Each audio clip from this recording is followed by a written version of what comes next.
Saudi अरब की महिलाएं अक्सर करके गुलाब जल और फिटकरी का यूज क्यों करती हैं? ये बात विशाल के जहन में गूंजती है, लेकिन विशाल इस बात का पता नहीं लगा पाता है कि फिटकरी और गुलाब जल का यूज जो महिलाएं करती हैं वो क्यों करती हैं। तो बने रहिए हमारे साथ, क्राइम इंडिया टीवी में आप सभी का स्वागत है। कहानी बड़ी दिलचस्प एवं रोमांटिक होने वाली है। ये कहानी सऊदी अरब से है, लेकिन एक लड़का होता है जो इंडिया में एमपी का रहने वाला होता है। तो वो बेरोजगारी के कारण घर पे ही रह रहा होता है, लेकिन उसके छोटे भाई और उसकी बहन की पढ़ाई का खर्चा नहीं चल रहा होता है। तो वो अपनी कुछ जिम्मेदारियां उठाने के लिए कहीं कुछ रोजगार पाना चाहता है। तो उसका एक दोस्त होता है जो सऊदी अरब में पहले से जॉब कर रहा होता है। उससे संपर्क करता है और उससे कहता है कि घर पे बहुत ज़्यादा दिक्कत हो रही है और किसी भी कारण खर्चा नहीं चल पा रहा है, तो मुझे अपने पास बुला लो यदि कोई जॉब हो तो। तो जो विशाल का दोस्त होता है वो उस लड़के को अपने पास बुलाने के लिए उससे कहता है कि पहले तो अपने डॉक्यूमेंट सारे कंप्लीट करवाओ, उसके बाद पासपोर्ट और जो वीज़ा होता है उसके लिए अप्लाई करो। जब वो बन जाए उसके बाद आप मेरे पास सऊदी अरब में आ सकते हो। तो विशाल पासपोर्ट और वीज़ा बनवाने के लिए पूरी प्रक्रिया डाल देता है। कुछ ही दिनों में उसका पासपोर्ट और जो वीज़ा होता है बन कर के तैयार हो जाता है। उसके बाद अपने दोस्त से कहता है कि मेरे डॉक्यूमेंट कंप्लीट हो चुके हैं, अब कोई जॉब देखो। तो जो उसका दोस्त होता है वहाँ देखता है तो उस जिस कंपनी में वो काम करता था, उसी कंपनी का एक जो मालिक होता है, उसकी जो पत्नी थी, उस कंपनी की मालकिन जो थी, उसकी गाड़ी का ड्राइवर जो था वो भाग गया था। तो जो विशाल था वो गाड़ी का अच्छा ड्राइवर था, ये बात उसका दोस्त भी जानता था। तो वो अपनी मालकिन से और मालिक दोनों लोगों से बात करता है और कहता है कि एक मेरा दोस्त है, ड्राइवर बहुत अच्छा है, क्या मैं उसे बुला लूँ? तो उसके दोस्त के जो मालिक और मालकिन होते हैं सऊदी अरब के, वो दोनों हाँ कर देते हैं और कह देते हैं बुला लो। तो जब उसका दोस्त फ़ोन करके विशाल से कहता है कि ठीक है, तुम कल शाम को आ जाओ और मैं तुम्हें यहाँ पर एक ड्राइवरी की जॉब दिलवा दूँगा। एक मेरी मालकिन है, उनकी तुम्हें गाड़ी चलानी होगी। तो विशाल कहता है ठीक है, मैं आ जाऊँगा। और ये बात कह कर के अपने इंडिया से अपने सारी जो डॉक्यूमेंट से होते हैं और जो बैग में कपड़े वगैरह पूरा सामान लेकर के तैयार करके यहाँ से जाता है और सऊदी अरब पहुँच जाता है। सऊदी अरब पहुँचने के बाद वो जो उसका दोस्त होता है उसके कमरे पर जाता है, एक रात वहीं व्यतीत करता है। अगली सुबह जैसे ही होती है, विशाल का दोस्त और विशाल दोनों लोग उस कंपनी में आ जाते हैं और मालिक से मुलाकात करवाता है। तो जब विशाल और मालिक दोनों की मुलाकात होती है, तो वो मालिक जो सऊदी अरब में बहुत कम ही दिनों के लिए आता था, तो वो उस विशाल को हाँ कह देता है कि ठीक है, तुम्हारे डॉक्यूमेंट्स और जो ड्राइवर लाइसेंस वगैरह हैं सारे कंप्लीट हैं। अब तुम्हें इस मालकिन जो यहाँ जहाँ बताएंगी ये मालकिन, वहाँ तुम्हें जाना पड़ेगा इनकी गाड़ी लेकर के। तो विशाल इस बात से सहमत हो जाता है और वहीं पर ड्राइवरी की जॉब पा लेता है। और जो मालिक होते हैं वो किसी अन्य मुल्क में रहा करते थे, क्योंकि सऊदी अरब में तो लगभग 6-7 दिन के लिए ही, 1 सप्ताह बिताने के लिए ही आया करते थे। इसका भी एक रहस्य था जो मैं आपको एक आगे इसी वीडियो में बताऊंगा। तो जब विशाल वहाँ पर जॉब ड्राइवरी की करने लगता है, उस मालकिन को इधर से उधर वो जहाँ मालकिन जहाँ बताती हैं कंपनी में या घर पर जहाँ भी बताती हैं वहाँ ले जाया करता है। तो जब मालकिन को ले जा कर के गाड़ी घर पे पहुँचा लेता है, उसके बाद मालकिन विशाल के लिए एक अलग एक क्वार्टर बता देती हैं कि तुम्हें इसमें रहना होगा, यहीं तुम्हारा खाना आ जाया करेगा और यहीं आपको रहना पड़ेगा। तो विशाल उसी क्वार्टर में रहता है, लेकिन कुछ ही दिनों के बाद वो जो मालिक था वो आने वाला था। तो मालिक वो अपनी पत्नी से फ़ोन करता है और कहता है कि मुझे आप हवाई अड्डे पर मिलो मुझे लेने के लिए। तो मालकिन होती है विशाल से कहती है कि चलो आज हवाई अड्डे पर चलते हैं। तो विशाल एकदम ये उसकी आज्ञा सुन कर के चौंक जाता है, लेकिन पूछ सकता नहीं क्योंकि वो मालकिन है और स्वयं नौकर है, एक गाड़ी का ड्राइवर है। तो मालकिन से किसी भी तरीके का सवाल पैदा नहीं कर सकता है। तो विशाल तुरंत गाड़ी निकालता है और मालकिन को बैठाता है और सीधा हवाई अड्डे पर पहुंचता है। जहाँ पर कुछ देर इंतजार करने के बाद देखता है कि एक प्लेन आता है और उस प्लेन से एक बूढ़ा सा व्यक्ति, काफ़ी एज का व्यक्ति, ओल्ड एज व्यक्ति जैसे ही उसमें से उतरता है और जो वो मालकिन होती है उसके पास जाती है, उससे गले मिलती है और उसका जो सूटकेस होता है वो अपने हाथ में लेकर के आती है और उस गाड़ी में रख लेती है और उस गाड़ी में बिठाती है और विशाल से कहती है कि चलो घर पर। तो जब ये विशाल देखता है, विशाल सोचता है कि ये इसका इतना ओल्ड एज मैन है, ये कैसा इसका पति है, इतना बूढ़ा सा पति कैसे हो सकता है। लेकिन जब ये विशाल अपने मन में ये बात सोचता है लेकिन किसी से कह तो सकता नहीं है कुछ। उसके बाद उसे क्या मतलब, सिर्फ गाड़ी चलाने से मतलब था। लेकिन जब उसके बूढ़े पति को देख करके विशाल और ज़्यादा भौचक्का रह गया। तो जब उस पति और उस पत्नी मतलब मालकिन और मालिक को बैठा करके घर पर लेकर के आता है, घर पे छोड़ देता है और अपने गाड़ी खड़ी करके अपने क्वार्टर में पहुंच जाता है। थोड़ी देर बाद विशाल वहां से उठ करके आता है और मालकिन के कमरे में जैसे ही पहुंचता है, झांकता है तो वो देखता है कि वो एक दूसरे से गले मिल रहे थे। जब उसे पूरी तरीके से यकीन हो गया तो विशाल ये सोचता है कि हो सकता है ये इसका पति न हो, ये कोई बॉयफ्रेंड वगैरह हो जिससे इसका चक्कर चल रहा हो और ये हम और जो अन्य जो कंपनी के इसमें वर्कर हैं इन सबसे झांसे में कहती हो कि ये हमारा पति है।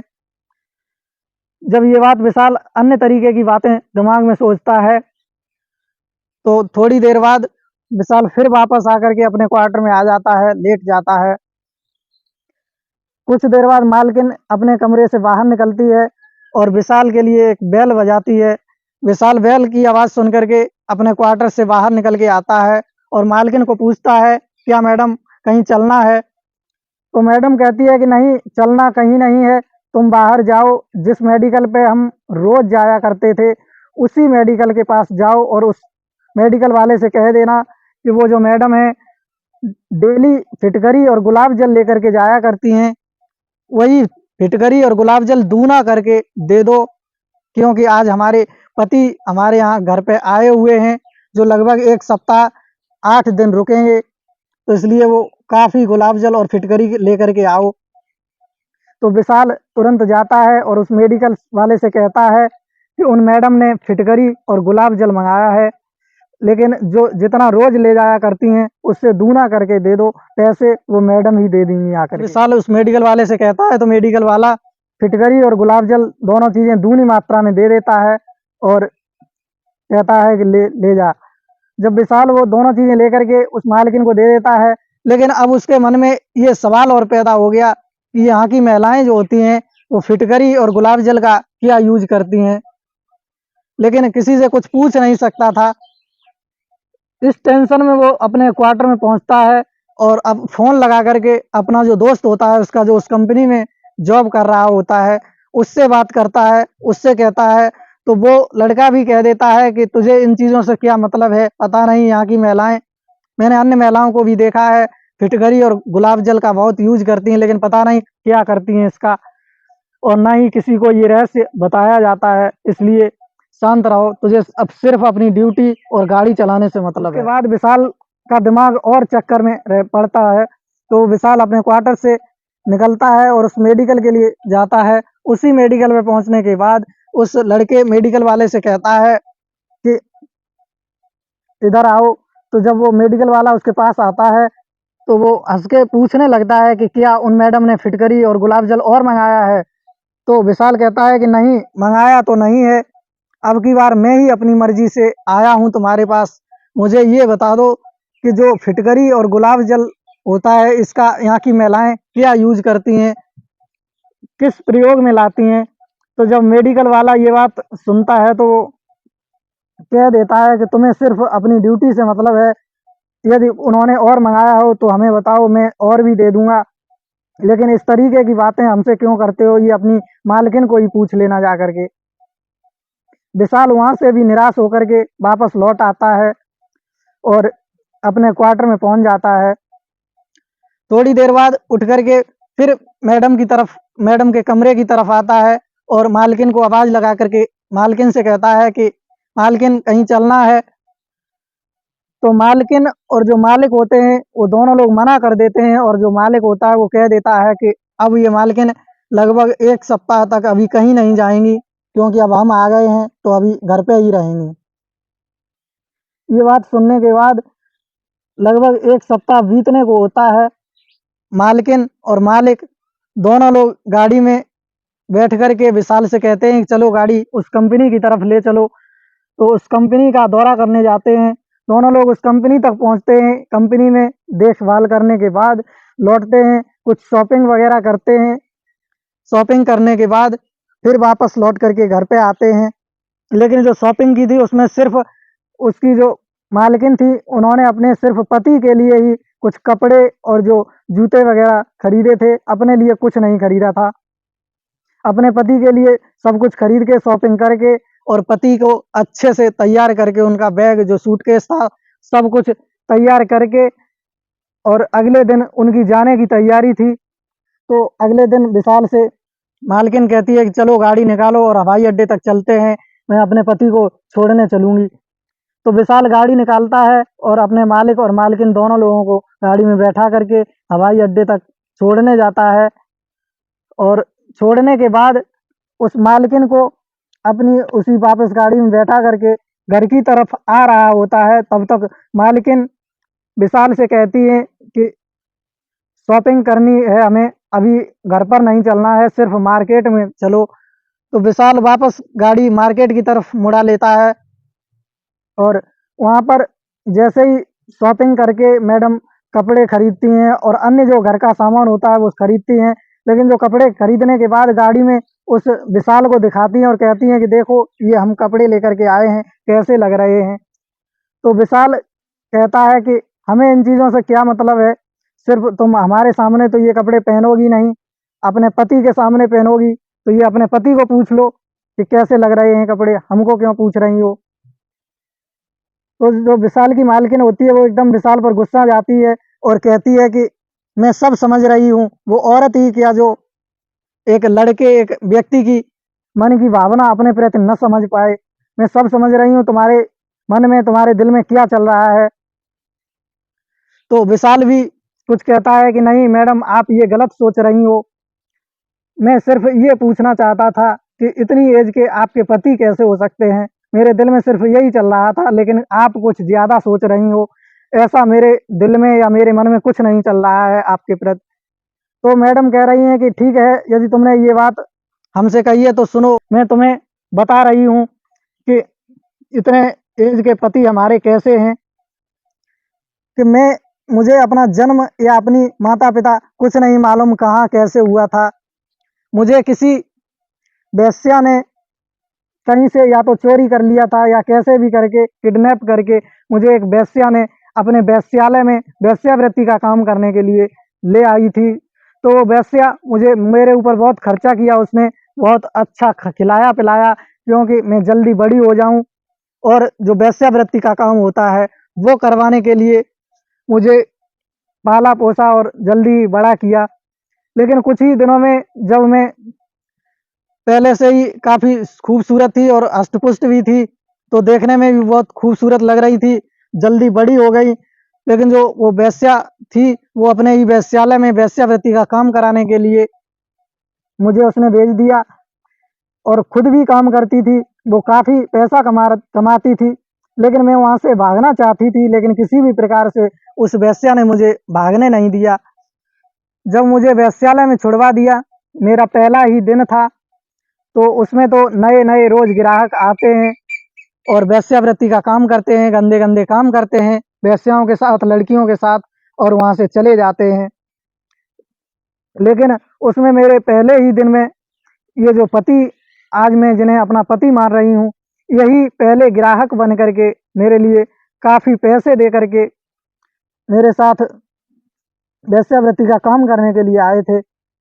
लेकिन मैंने इन्हें अपनी ज़िंदगी और अपने ऊपर बीती हुई सारी बात बताई और इनके पैर पकड़े और मैंने कहा कि आप हमसे जैसे भी संतुष्ट होना चाहें, वैसे संतुष्ट हो जाइए, क्योंकि आपने पैसा दिया है, आपने पैसा खर्च किया है, तो आप वेश्यावृत्ति का सारा काम करेंगे।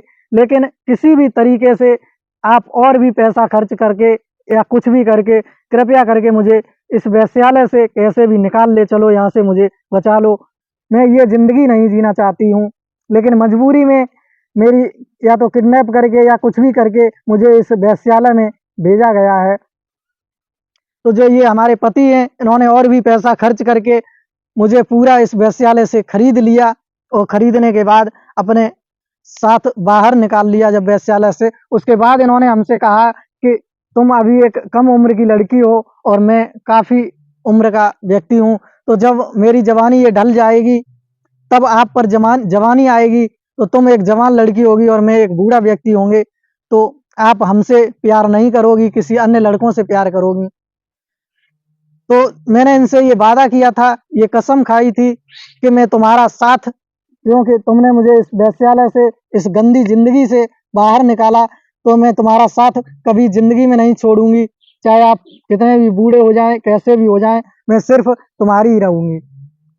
तो ये मैंने वादा इनसे किया था, इसलिए आज भी मैं इनके ही साथ रहती हूँ और किसी अन्य की तरफ एक नज़र भी नहीं देखती हूँ। लेकिन तुम्हारे दिमाग में जो विशाल से फिर वो मालकिन कहती है कि यदि तुम्हारे दिमाग में कोई भी किसी भी तरीके का कुछ गंदा विचार चल रहा हो, तो आज से ये विचार अपने दिमाग से निकाल दीजिए। विशाल तुरंत ये कहानी सुन कर के चौंक जाता है और वहाँ से मैडम से कहता है कि ठीक है मैडम, कोई बात नहीं, मेरे दिमाग में अन्य कोई विचार नहीं थे, बस सिर्फ़ मैं यही बात जानना चाहता था। उसके बाद गाड़ी को लेकर के विशाल घर पर आता है, मालकिन घर पे पहुँचती हैं, विशाल अपने क्वार्टर में पहुँच जाता है, खाना वगैरह जो आता है, खा पी कर के शाम को लेट जाता है। लेटने के बाद उसे नींद फिर भी नहीं आती है, वो अन्य बातें सोचता है, लेकिन वो ये बात भी सोचता था कि जो सऊदी अरब की महिलाएँ हैं, जो हमारी मालकिन हैं एवं अन्य महिलाएँ भी हैं, वो फिटकरी और गुलाब जल का यूज़ क्यों करती हैं, क्या प्रयोग करती हैं। तो जब ये बात उसके दिमाग में चल रही होती है, उसे नींद नहीं आ रही होती है, बार-बार इधर-उधर करवट बदलता है, तकिए से मुँह ढक लेता है, सोने की कोशिश करता है लेकिन नींद नहीं आती है।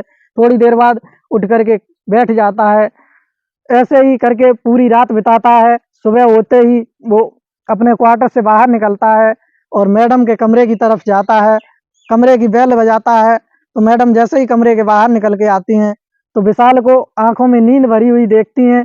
तो विशाल से वो मालकिन कहती है, "क्या बात है, आज रात में तुम सोए नहीं?" तो विशाल कहता है कि मैम साहब, एक बात और रह गई थी जो मैंने आपसे नहीं पूछ पाई थी। उसी बात के पीछे मुझे आज सारी रात नींद नहीं आई। तो वो मालकिन कहती है कि ठीक है, तुम हमसे कोई जो भी प्रश्न हो तुम्हारा हमसे पूछो। तो विशाल कहता है कि मैम साहब, मुझे सिर्फ़ ये बता दो कि जो आपके यहाँ की महिलाएँ जो होती हैं या आप भी जो फिटकरी और गुलाब जल का यूज़ करती हैं, किस काम में यूज़ करती हैं, कहाँ प्रयोग में लाती हैं और क्यों करती हैं? तो ये बात सुन कर के मालकिन जो होती हैं, वो एकदम बहुत ही गर्म हो जाती हैं, गुस्सा में आ जाती हैं और विशाल पर डाँट लगाती हैं और कहती हैं कि तुम्हें हमारी पर्सनल लाइफ़ से क्या लेना-देना है? हमारी पर्सनल लाइफ़ से रिलेटेड सवाल क्यों करते हो? लेकिन ऐसी डाँट लगाने के बाद विशाल वापस अपने क्वार्टर में चला जाता है, लेकिन मालकिन तुरंत थोड़ी देर बाद फिर विशाल को वापस बुलाती हैं और विशाल से कहती हैं कि सुनो, मैं आज ये बात तुम्हें बता रहा हूँ। मैं आज तुम्हें ये बात बता रही हूँ, लेकिन ये बात किसी से कहनी नहीं है और ना ही हमारे यहाँ की महिलाएँ किसी पुरुष को बताती हैं और ना ही अपने पति को बताती हैं कि जो फिटकरी और गुलाब जल का उपयोग होता है, वो किस काम में लाया जाता है। तो विशाल कहता है कि ठीक है मैम साहिबा, मैं ये बात किसी से नहीं कहूँगी, ये बात किसी से नहीं कहूँगा। तो मालकिन कहती है कि ठीक है, किसी से नहीं कहोगे तो सुनो, फिटकरी और जो गुलाब जल होता है, उन दोनों को मिला कर के एक लेप बनाती हैं हमारे यहाँ की महिलाएँ। उस लेप को चेहरे पर, फेस पर लगाती हैं, जिससे चेहरा एकदम चिकना, गोरा और खूबसूरत निकलता है। दूध जैसा बिल्कुल मुलायम रहता है, क्रीम जैसा रहता है। इसलिए गुलाब जल और फिटकरी का उपयोग करती हैं और हम भी करते हैं। हमने अपने पति को भी इस लेप का उपयोग कराया था ताकि हम और पति जो हमारे थे, वो एक-दूसरे के लिए काफ़ी इम्प्रेस रहें और जो हमारे पति हैं, ये एक अन्य महिला के साथ किसी दूसरे मुल्क में रहते हैं, वहाँ पर मैंने ये बात न पहुँच जाए इसलिए मैंने अपने पति को भी ये बात छिपा रखी है कि जो मैं शाम को लेप लगाती हूँ, ये फिटकरी और गुलाब जल का है, जिससे एकदम चेहरा कोमल रहता है, फेस एकदम मुलायम रहता है, इसलिए। और जो मेरे पति वो एक अन्य महिला के साथ रहते हैं, ये हमसे वादा तभी हुआ था जब मैं इनके साथ आए थे, तो इनकी पत्नी ने मुझे घर में स्वीकार नहीं किया था, तो तभी ये तय किया था कि तुम मेरे साथ दूसरे मुल्क में रहोगे, लेकिन 22 दिन रहोगे और महीने के जो लास्ट का एक अंतिम सप्ताह जो 8 दिन रह जाते हैं, वो 8 दिन इसके साथ रहोगे। इसलिए हमारे पति हर महीने हमारे पास महीने के अंतिम सप्ताह 8 दिन के व्यतीत करने के लिए आते हैं, और जो महीने के शुरुआती जो 22 दिन होते हैं, वो अपनी पत्नी के साथ व्यतीत करते हैं। इसलिए मैं अपने पति के साथ पूरी वफ़ादारी निभाती हूँ, और यहाँ की जो मेरे पति की कंपनी थी, उसकी देखभाल मैं ही करती हूँ। लेकिन मैं ये बात तुम्हें आज बता रही हूँ, लेकिन ये रहस्य गुलाब जल और फिटकरी का किसी को पता नहीं चलना चाहिए, किसी को मालूम नहीं होना चाहिए। तो विशाल इस बात को हाँ कह देता है और कहता है कि ठीक है मालकिन, आज के बाद मैं ये बात किसी को नहीं बताऊँगा और किसी से कोई इस तरीके के पर्सनल लाइफ़ के सवाल नहीं करूँगे और ना ही आपसे करेंगे। ऐसी बात सोच कर के जब विशाल अपनी मालकिन से ये वादे करके अपने क्वार्टर में पहुँच जाता है और सो जाता है लेट करके, तो मालकिन ऐसे ही प्रक्रिया जारी रहती है और विशाल के साथ कंपनी में भी जाती रहती हैं। तो ये स्टोरी बहुत ही दिलचस्प और एक रोमांटिक स्टोरी थी, क्योंकि ये रहस्य विशाल ने किस तरीके से उस मालकिन को पूछ पाया। नमस्कार दोस्तों, मिलते हैं अगली वीडियो में, तब तक के लिए नमस्कार, जय हिंद।